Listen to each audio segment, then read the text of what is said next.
Hello, this is Mia with the Rainbow Cauldron, and this is your weekly general reading for March 23rd through the 29th. I think that's the dates. Yes, the 23rd through the 29th. And again, this week, I won't be doing daily readings. Uh, if you have seen my vlog video, then you'll understand why. And this week I am using the same deck that I used last week, which is my Anna K Tarot deck. And this is a pretty little pouch that I made for those cards because they didn't come with a small box to put them in. And I love this. I love this. I think, and I used the colors that were in the main colors that were in that deck.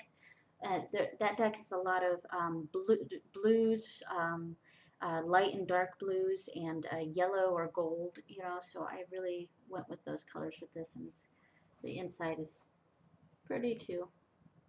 Anyway, and the Gita deck here, as I've said in all of my previous weekly readings, the Gita deck is it's not a tarot deck. It's not an oracle deck. It's simply an inspiration deck, inspiration cards. Each card has a verse from the Bhagavad Gita, a Hindu text, and some of the cards have a bit of a more religious nature to them, Hinduism. And in those cases, I will try to read the card in a non-religious aspect for those who might not connect to Hinduism or Hindu thought. But I'll also give a little bit of that religious interpretation as well, in case it does resonate with you. Okay, so let me get these out of the way. So the first card that I put down will be from the Gita deck, and it'll basically just be the inspiration for this week, something to keep in mind, something to think about. And then I'll have 3 cards underneath from the Anna K Tarot deck, basically giving the general flow of energy this week, and sometimes we might be jumping back and forth between these energies, but it's really just a general flow. May not even be in this order.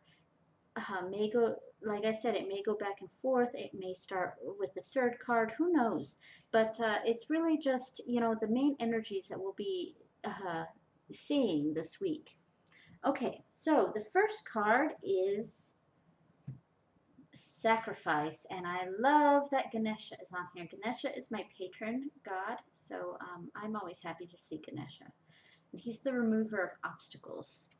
Okay, so this is chapter 3, verse 9 of the Bhagavad Gita, and it reads, any action that is not performed as a sacrifice to God is a source of bondage to this material world. Therefore, carry out your prescribed duties as a sacrifice, remaining unattached to the results.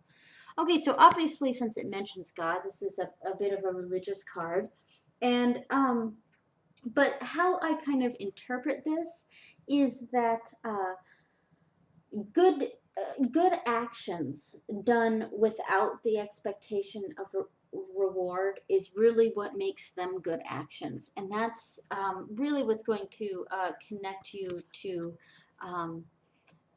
really feel enlightenment and a connection to your inner soul, inner spirit, or your God or goddess, whatever you believe in, your the energy of the universe. Actions performed without the expectation of reward.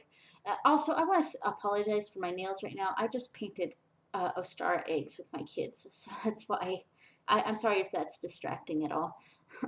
But and that's what it means by remaining unattached to the results.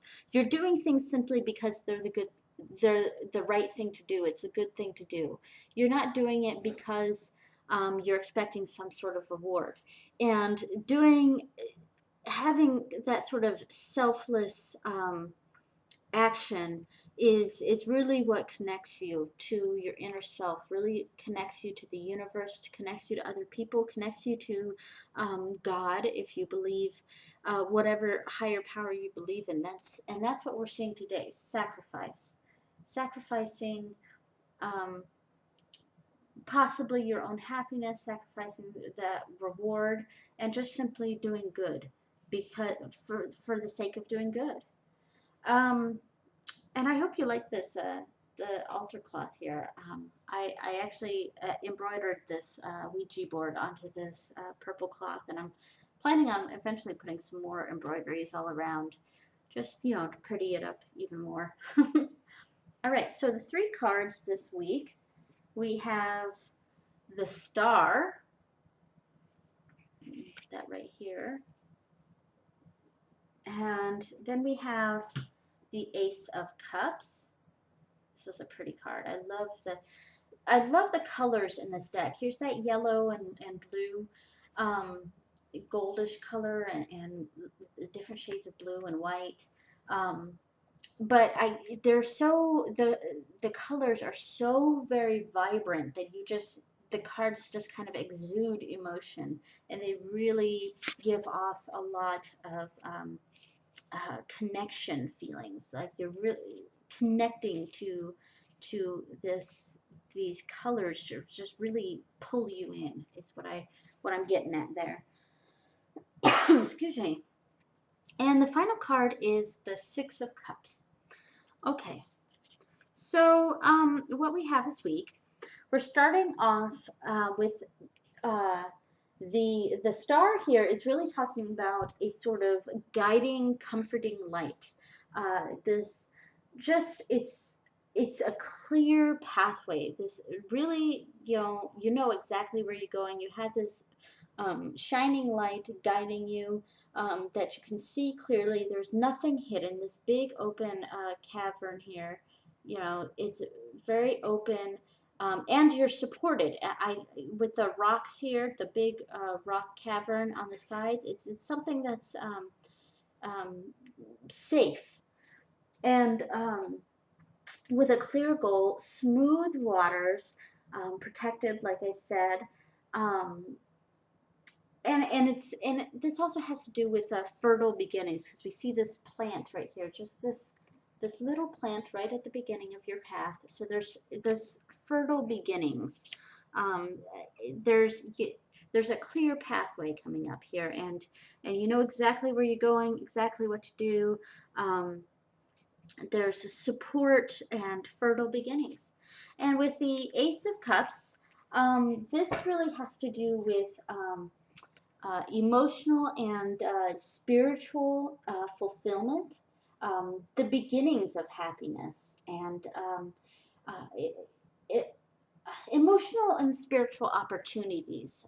That's a lot of what the Ace of Cups represents. And possibly, on a little bit of a flip side here, it's also somewhat warning of a potential for feeling overwhelmed. There's this cup here is overflowing with water, and here we go. It's overflowing with water, and it's really just showing the so many possibilities, but the chance of being a little overwhelmed with those possibilities. And there's that big pool of water here. And that's what this card is saying, that there's a lot of opportunity coming up that's leading to happiness, but also possibly a sense of feeling overwhelmed. And finally, we have the Six of Cups, and this card, it represents nostalgia. And this deck, we did also get this card in our full moon reading, and this card in other decks usually features children. So it's a card that often talks about thinking back to your childhood. Typically, this card is talking about children, thinking back to your childhood, um, that sort of energy. But in this deck, while this probably is a child, maybe she kind of looks like an adolescent, maybe preteen age, you know, somewhere around there. And I, for me, this card has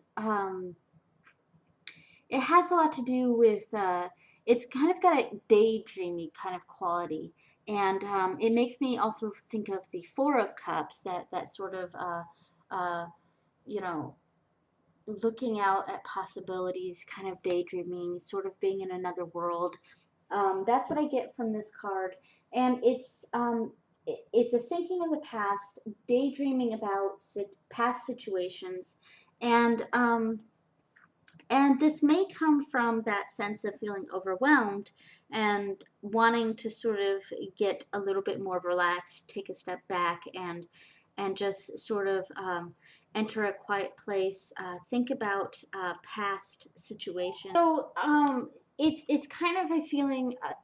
When I read the full moon reading, I got a sense that it was looking to the past for inspiration on what to do next, what to do in the future, that sort of feeling.